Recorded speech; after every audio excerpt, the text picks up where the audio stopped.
Bienvenue dans Comprendre la finance, le podcast qui décrypte la finance et l'économie. Aujourd'hui, on va s'intéresser à une opération que l'on croit souvent très simple, l'augmentation de capital. Quand une entreprise réalise une augmentation de capital, on pense souvent à faire entrer de l'argent. Mais financièrement, l'opération est beaucoup plus intéressante que cela.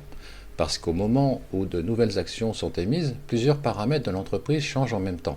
Les capitaux propres augmentent, le nombre d'actions augmente, le bénéfice par action peut évoluer, l'endettement peut diminuer et le risque financier peut changer. Et au final, la valeur de l'action peut elle aussi évoluer. Alors comment analyser tout ça? Dans cet épisode, nous allons principalement nous intéresser à deux paramètres, les capitaux propres par action et le bénéfice par action. Et surtout, nous allons répondre à une question essentielle. Est-ce qu'une dilution du bénéfice par action signifie nécessairement une destruction de valeur pour l'actionnaire? La réponse est non. Et c'est précisément ce que nous allons comprendre. Commençons par les capitaux propres. Lorsqu'une entreprise réalise une augmentation de capital, elle reçoit de nouveaux fonds en échange de nouvelles actions. Ces capitaux propres augmentent donc, mais dans le même temps, le nombre d'actions augmente également. La vraie question n'est donc pas simplement est-ce que les capitaux propres augmentent, la vraie question est est-ce que les capitaux propres augmentent plus vite que le nombre d'actions. C'est là que l'on commence à comprendre l'évolution des capitaux propres par action. Prenons un exemple récent, Carvana, la plateforme américaine spécialisée dans la vente de voitures d'occasion en ligne. En 2023, Carvana a été confrontée à un problème majeur, son niveau d'endettement. L'entreprise a donc engagé une importante restructuration financière. Dans ce contexte, elle a notamment levé de nouveaux capitaux propres. En juillet 2023, Carvana a annoncé avoir levé environ 225 millions de dollars grâce à une émission d'actions. L'entreprise a ensuite obtenu environ 126 millions de dollars supplémentaires auprès d'actionnaires existants. Pourquoi lever de nouveaux capitaux? Notamment pour renforcer la structure financière de l'entreprise et accompagner une importante opération de réduction de dette. La restructuration annoncée devait permettre de réduire fortement la dette de Carvana et de diminuer les charges d'intérêt. Et cet exemple est très intéressant pour comprendre la mécanique.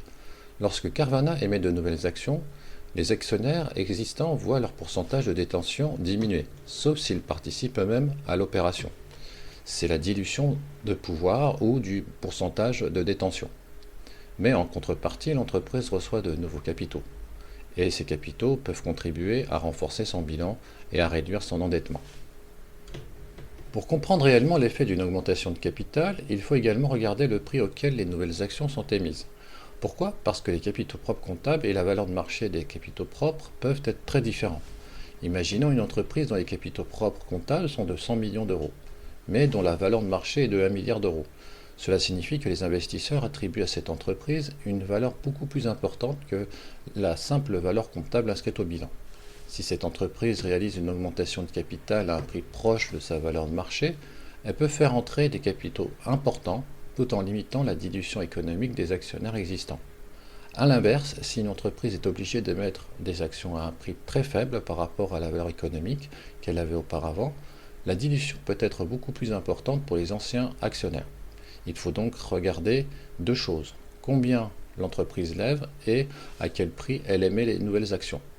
Une augmentation de capital n'est donc pas simplement une question de montant.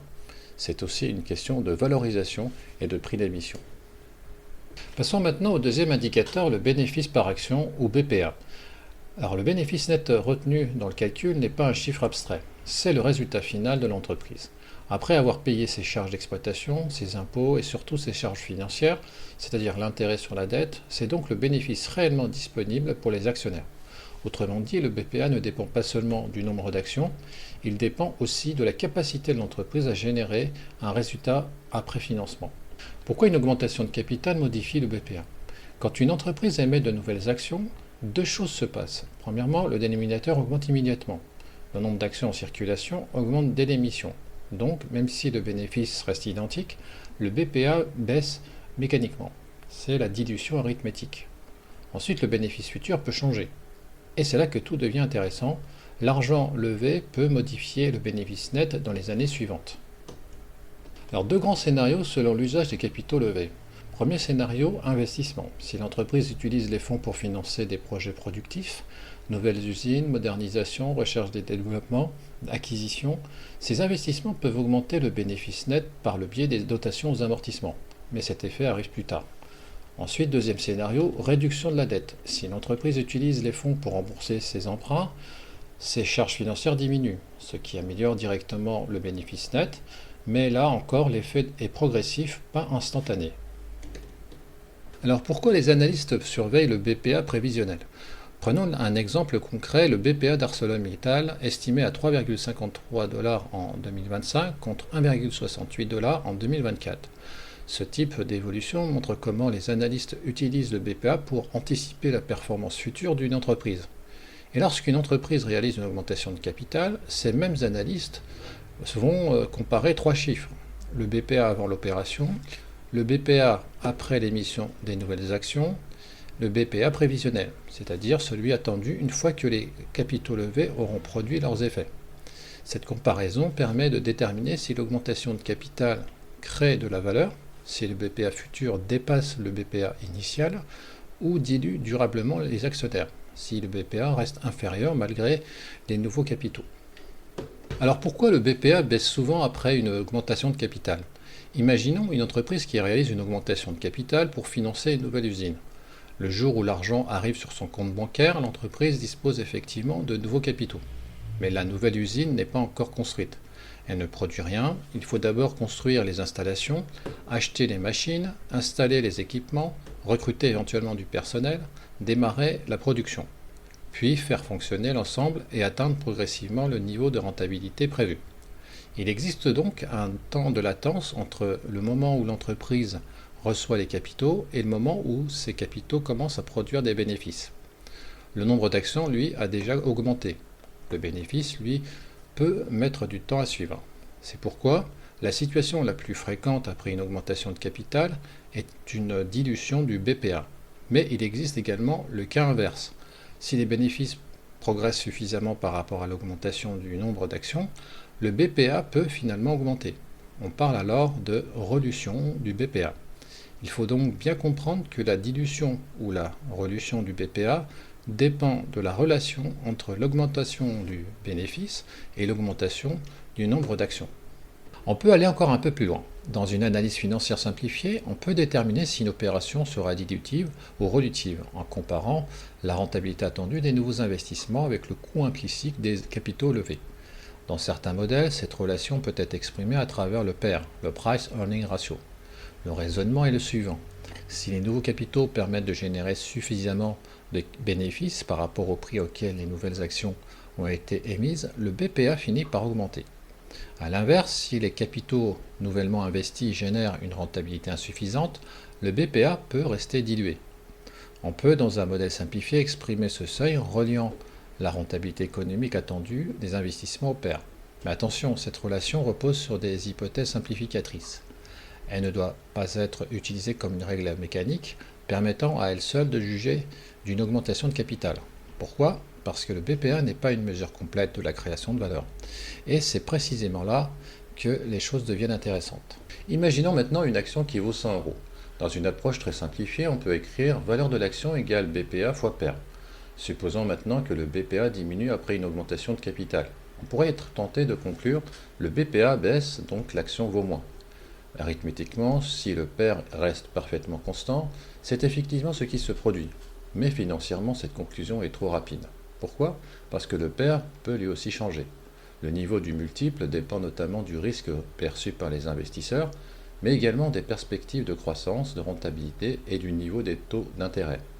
Prenons justement le cas d'une entreprise qui utilise une augmentation de capital pour renforcer son bilan.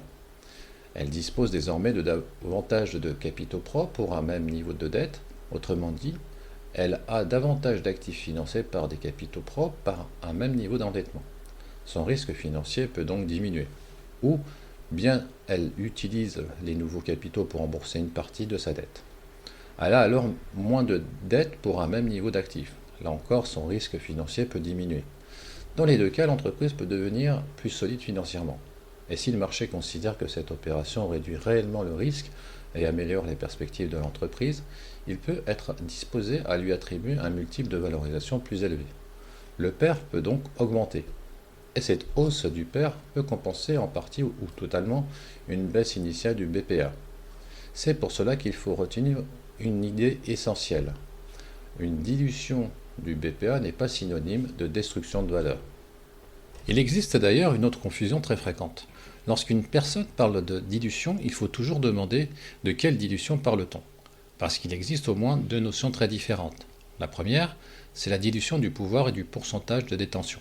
Elle concerne la part du capital détenu par les anciens actionnaires. Elle peut donc avoir des conséquences sur leur influence dans les décisions de l'entreprise. La deuxième, c'est la dilution du bénéfice par action. Elle concerne le bénéfice attribuable à chaque action. Ces deux phénomènes peuvent se produire en même temps, mais ils ne se calculent pas de la même manière.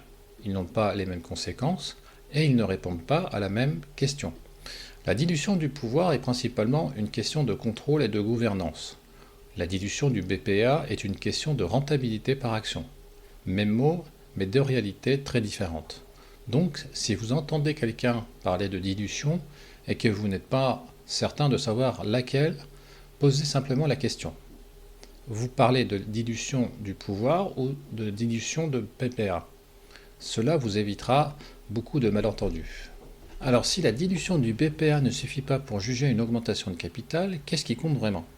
La réponse est fondamentale. Ce qui compte, c'est ce que l'entreprise va faire avec les capitaux qu'elle vient de lever.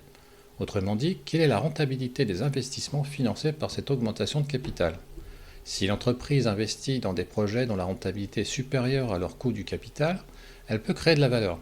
Si au contraire, elle investit dans des projets dont la rentabilité est inférieure au coût du capital, elle risque de détruire de la valeur.